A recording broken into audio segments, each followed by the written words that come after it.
Gente, segundo a OMS, metade de todos os problemas da saúde mental começa aos 14 anos. Esse é o nosso assunto dessa tarde. Estou aqui com a psicóloga Poliana Eber para tirar nossas dúvidas e, claro, as dúvidas de vocês de casa também, através aí do nosso WhatsApp, que é o 4599254747. Bora interagir lá? Boa tarde, Poliana. Bem-vinda. Boa tarde, Mauro. Novamente obrigada. aqui no nosso Boa Ver Mais. tarde aos telespectadores. Nós que agradecemos aí sua presença aí para falar de um assunto importante na adolescência. Queria que você começasse explicando para a gente, então, assim, quais que são esses conflitos mais comuns na adolescência que eles acabam levando para você também para o consultório. A principal demanda que vem, né, dos adolescentes, lembrando que a gente passa por essa transição na fase do desenvolvimento, então eles trazem muitas dúvidas e conflitos. Sobre as questões de personalidade, dos valores, questões familiares, também trazem questões como pertencimento de grupos. Às vezes a gente vê os adolescentes, né, com cada grupo que eles interagem, eles acabam se comportando também, de uma forma diferente, acabam se perdendo no meio disso tudo. Questões religiosas. A questão religiosa aparece muito, porque também entra em choque com os valores, né? O que eu acredito, de fato isso existe, né?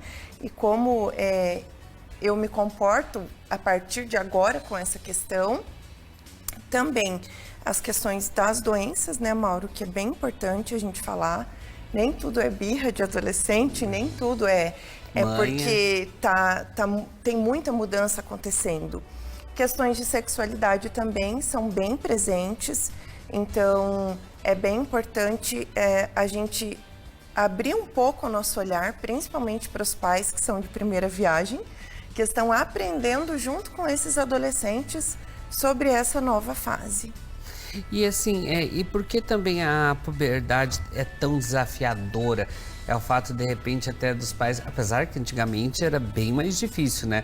Agora eles têm a internet, têm redes sociais, os pais já conversam um pouco mais sobre isso, mas mesmo assim ainda tem um tabu para falar nesse assunto com os adolescentes, né? A puberdade, ela é marcada, então, para a menina pelo início, né, da primeira menstruação, pelo menino do desenvolvimento também da questão sexual. E ocorrem mudanças físicas, que é o corpo tomando forma de adulto. Então, os meninos começam a crescer os pelos, né? Aumentam de altura e acabam se sentindo um pouco perdidos quanto a isso. E as meninas com todas as características femininas. Então, as mudanças físicas, emocionais, muita instabilidade de humor, isso acontece bastante. Então, a gente precisa ficar bem atento.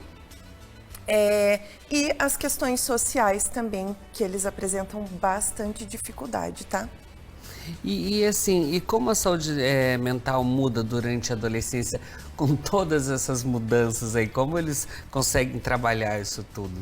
Mauro, é como se houvesse uma ruptura, então, da fase infantil, que a criança, muitas crianças, por exemplo, que entram na pré-adolescência, eles não conseguem identificar isso. Alguns ainda brincam de carrinho, de boneco, mas eu quero. Ah, mas você não é mais criança. Então tem toda aquela questão dos rótulos que aparecem e cada vez mais precoce. Então, essa pré-adolescência e essa adolescência vem aparecendo mais cedo. Você citou sobre antigamente. Eu acho que eles nem tinham uma infância, né? Os nossos pais, avós, não existia uma infância e adolescência. Eles não tinham a possibilidade de escolher, de opinar, né? De demonstrar mesmo o seu desenvolvimento. E sim, eu acho que era muito mais difícil do que agora. Não, até porque tinha família assim com 15 filhos na época. Então, acho que já ia criando um atrás do outro, nem chegava quase a mudar essa fase. Porque um ia cuidando do outro também, era diferente, não se falava tanto disso, não tinha essas redes sociais que expunham tanto isso, não tinha uma adolescência, até porque começava a trabalhar cedo, estudar cedo e tal, já ia dando sequência em tudo, né? Agora a cobrança é maior, né? É maior, Mauro, e assim, o que a gente vê, por exemplo, quando eu recebo um adulto, eles falam, né, os pais falam, mas a gente não tinha isso na nossa fase. Sim, mas é justamente disso que eles têm falta, né? De poder ter vivido essa infância, de poder ter aproveitado essa adolescência. Então a gente vê bem esses casos. E assim, e como que os pais eles podem perceber, Poliana, que está acontecendo algo errado com a saúde mental do adolescente, do filho que está ali em casa? Porque como a gente falou também, antigamente você ficava mais junto também, né? Almoçava junto, jantava junto, tinha aquele momento junto, até de ajudar na tarefa. Agora não, eles vão na internet, já pesquisam tudo, resolvem tudo, você não tem esse contato quase com família, com pais, de você falar, mas os pais podem perceber que algo está errado ali também, né? Podem. Então a gente pode identificar a oscilação de humor, que é o item principal que aparece, quando o adolescente começar a demonstrar muitas dúvidas sobre os gostos dele, sobre as características, ficar sempre atento também nas redes sociais deles, né, que eles postam bastante coisa. E sim, os pais têm que estar abertos e entender assim, olha, realmente essa fase está muito difícil para mim e eu não estou conseguindo lidar, e procurar um profissional, né? Eu tenho várias mães que já fizeram isso. Olha, eu trouxe aqui porque eu não consigo sobre esse ou aquele aspecto, eu não dou conta de conversar sobre isso, eu não estou preparado. Então os pais também podem ter esse posicionamento. E aí, claro, no consultório, eu vou identificar através das consultas, do atendimento de psicoterapia e do auxílio dos testes também, se esse adolescente ele tem algum transtorno, se ele apresenta alguma dificuldade maior, né? Se os testes também vão me pontuar isso, né? Algumas características mais específicas. E assim, Poliana, como propor então essa busca por essa ajuda? Porque às vezes o pai não sabe como falar para o filho, ou o pai quem procurar, onde procurar essa ajuda. Como conversar sobre isso?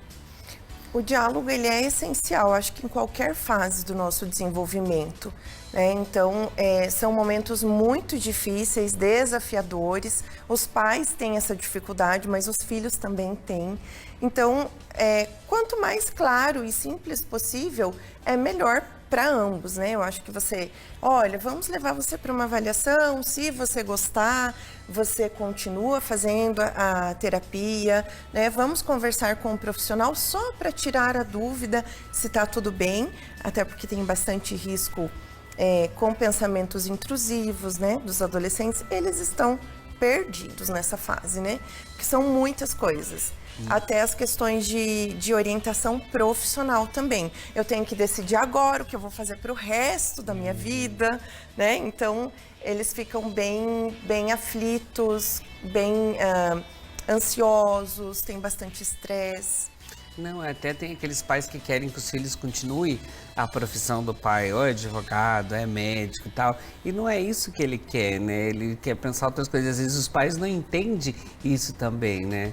E obriga o filho a fazer uma faculdade, ou fazer um curso de repente que não quer, e aí gera mais conflitos ainda, né?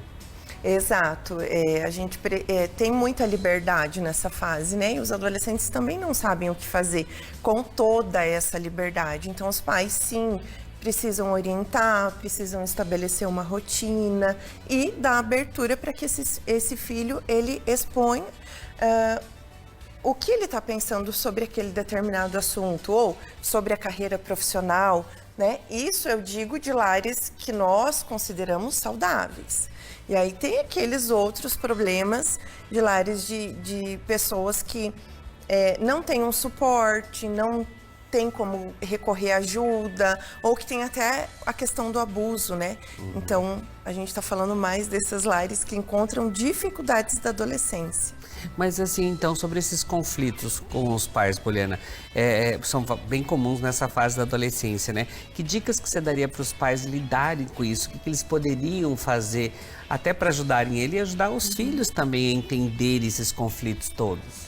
O primeiro ponto que eu acho essencial é que a gente possa lembrar que eles também sofrem, né? Nós sofremos, mas eles também estão passando por sofrimento. Então, oferecer ajuda, oferecer o apoio. Se eu não consigo te ajudar nesse momento, eu vou encontrar uma forma de te ajudar. Estar sempre atento aos esforços desse adolescente, o que ele faz, né? O que ele se propõe, quais são as suas iniciativas, se ele está cumprindo com os combinados, né? Os acordos que são feitos. E pensar também que o adolescente precisa do amor e do acolhimento. Então, os elogios, estar sempre perto, não é porque ele é adolescente que ele não vai mais precisar de atenção. Ele ainda está sob a responsabilidade dos pais. Então, essa atenção diferenciada é essencial. Eu escolho, né?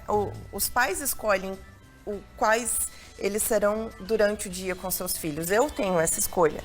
Então, eu escolho ser uma mãe assim, apesar de toda a minha dificuldade. E ele vai se espelhando nisso. Ele vai tendo isso como base e como exemplo. E agora sobre que a gente até no começo da entrevista nós falamos sobre isso, sobre as redes sociais, nessa exposição aí. Como com os adolescentes, quais as dicas que você daria para os pais? Porque como a gente falou, os pais às vezes não conversam, mas eles vão lá, vão pesquisar, vão ver, eles vão ver coisas boas, eles não tem coisas que não são tão boas que estão lá. Como lidar com isso, essa exposição? A gente precisa monitorar esses acessos, porque, como eu falei, eles não são adultos. Quem responde são os pais, né? Então, precisamos monitorar e orientá-lo, né? De que, poxa, se você fizer isso porque o seu grupo está fazendo, será que você vai passar uma imagem legal? Ou você está se sentindo perdido? Por que você vai fazer algo que você não gosta?